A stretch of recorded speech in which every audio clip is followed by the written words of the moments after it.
Hello mga kadudoy, sa araw na to ay sasamahan natin si Kagawad dahil may tutulungan tayong nakakaawang matanda. Kasi nag-iisa lang siya sa kanyang buhay at walang makapag-alaga sa kanya. Kaya mga kadudoy, mag-asawa talaga kayo para may makapag-alaga sa inyo. Nandito na tayo mga kadudoy at sa puntong ito kailangan na nating maglakad kasi mahirap yung daanan patungo sa kanilang tatay. Sana may tutulong rin kay tatay para mas mabilis siyang gumaling. Timelapse muna tayo mga kadudoy para mabilis kasi medyo malayo pa ang bahay ni tatay. At alam kong excited na kayong makita kung ano yung sitwasyon ni tatay kasi sobrang nahihirapan na talaga siya.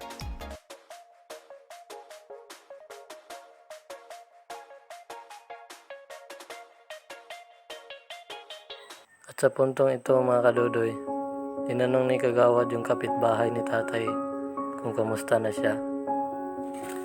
Pero nabigla kami sa sinabi ng kapitbahay niya mga kadudoy kasi hindi na pala siya kumakain ng buong araw at hindi na siya nakakatayo.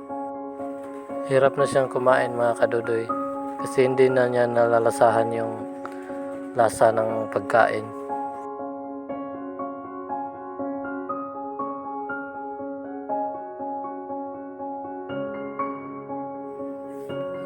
Ito na pala yung bahay ni tatay mga kadudoy. Kung nakita nyo walang tao kasi lagi lang siyang nasa loob at nakahiga kasi nahihirapan na siyang tumayo. Dito ay sinubukan ng aking kasama na tawagin si tatay. Sa puntong ito mga kadudoy ay niyaya na lang ni Kagawad na ipapacheck up si tatay kasi hirap na talaga siyang tumayo. Pa-check up ta?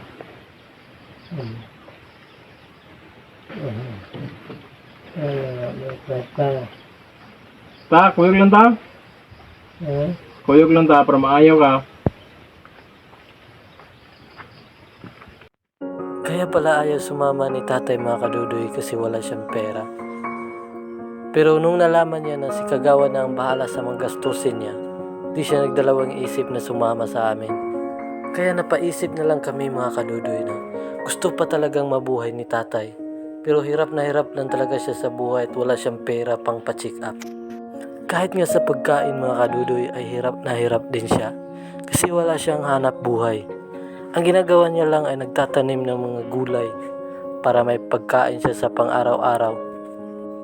At sa puntong ito mga kadudoy ay inabot na namin ang kunting tulong na binigay ni Kagawad. Siya pala yung kapitbahay ni tatay mga kadudoy. Siya yung madalas tumutulong kay tatay. Siya yung nagsaing, siya yung nag-igib ng tubig. Kaya saludo din ako kay tatay kasi handa din siyang tumulong sa kapwa niya tao. Lumabas na si tatay mga kadudoy pero kailangan niya talaga ng alalay kasi hirap na hirap talaga siyang tumayo.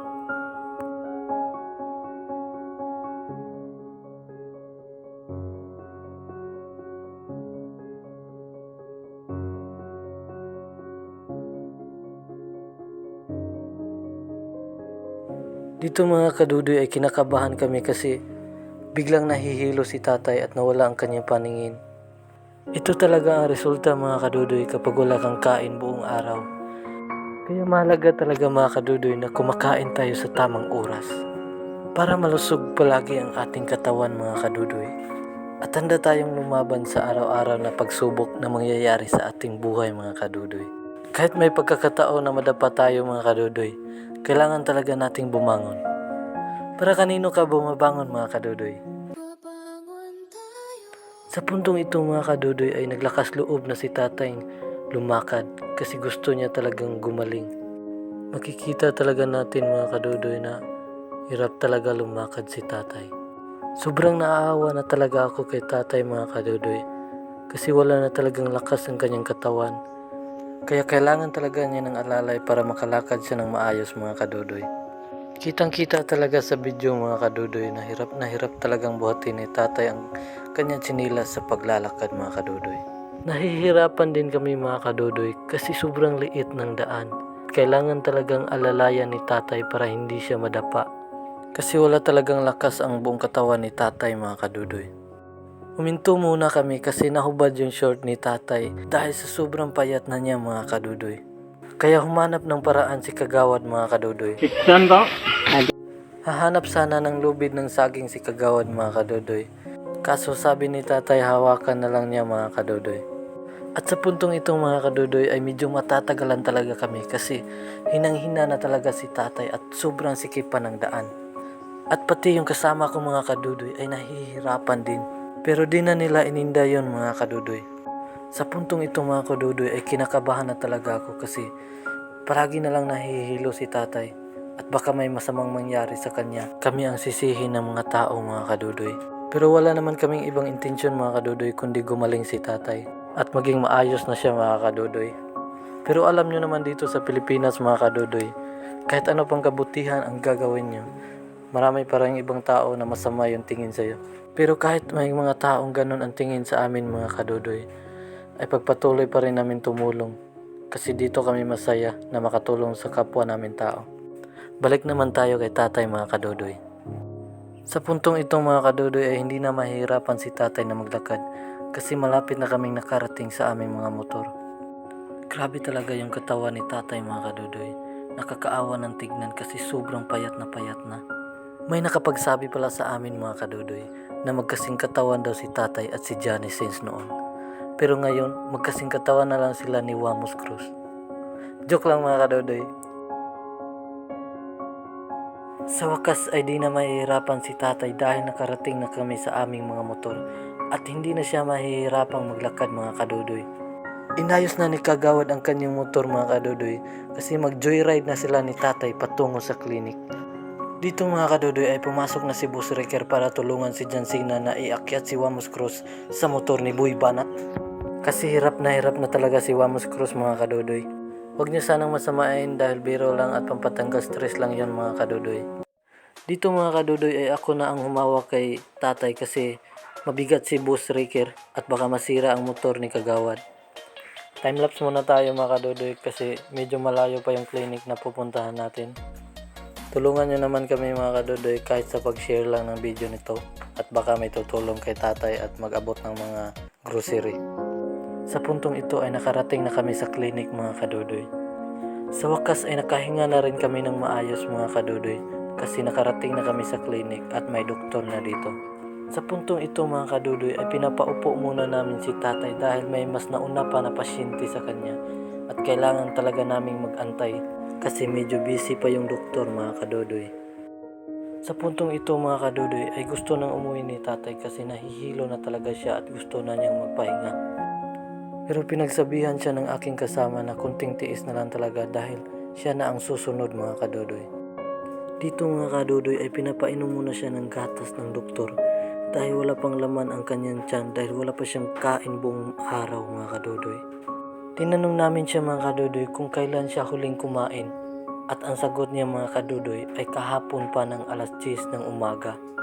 Grabe talaga mga kadudoy at wala talagang laman ang kanyang tiyan mga kadudoy.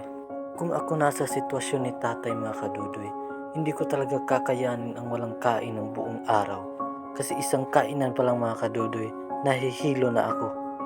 Sa puntong itong mga kadudoy ay naabutan talaga kami ng gabi dahil marami talagang pasyente na nakapila. Pero okay lang yun mga kadudoy, ang mahalaga ay napacheck up na namin si tatay at nabigyan na siya ng mga gamot at vitamins mga kadudoy. Di ko na nabidyohan ang pag-uwi namin mga kadudoy kasi medyo madilim na at nagmamadali na si Kagawad kasi meron pa siyang trabaho na papasukan mga kadudoy. Dito mga kadudoy ay pinapahinga muna namin si tatay dahil nag-isip kami kung saan siya ilalagay. Kasi hindi na namin siya ibabalik sa kanila kasi wala naman siyang pamilya at walang makapag-alaga sa kanya mga kadudoy. Sa wakas mga kadudoy, may kapitbahay siya na naawa sa kanya at dito siya patutulugin mga kadudoy kasi mas malaki yung space at may tao na makaalaga sa kanya mga kadudoy. At naging masaya kami mga kadudoy dahil nagtulong-tulong yung kapitbahay nila na linisin itong kwarto na ito para tulugan ni tatay. Hindi man kagandahan ang kwarto na ito mga kadudoy pero at least may makapag-alaga sa kanya at may makatingin sa kanya dahil sa lumang bahay niya mga kadudoy at wala talagang makapag-alaga sa kanya dahil wala siyang anak at wala siyang asawa mga kadudoy. Medyo binilisan namin sa paglinis mga kadudoy dahil gusto na talaga na humiga ni tatay mga kadudoy kasi pagod na siya. Sa puntong ito mga kadudoy ay ayos na ang kanyang higaan at sa wakas makapagpahinga na din si tatay mga kadudoy. Dito mga kadudoy ay pinasok na namin si tatay at masaya kami dahil nakikita namin ang kanilang mga kapitbahay na nagtulungan na maayos si tatay at maging okay na siya. Kung gusto nyo makatulong mga kadudoy, ishare nyo lang ang video na ito dahil malaking tulong na yun kay tatay at baka merong mag-abot ng tulong kay tatay mga kadudoy. Maraming salamat sa panonood at pagsubaybay sa video na to mga kadudoy. Hanggang dito na lang mga kadudoy. At i-update ko na lang kayo mga kadudoy kapag gumaling na si tatay. Thank you mga kadudoy.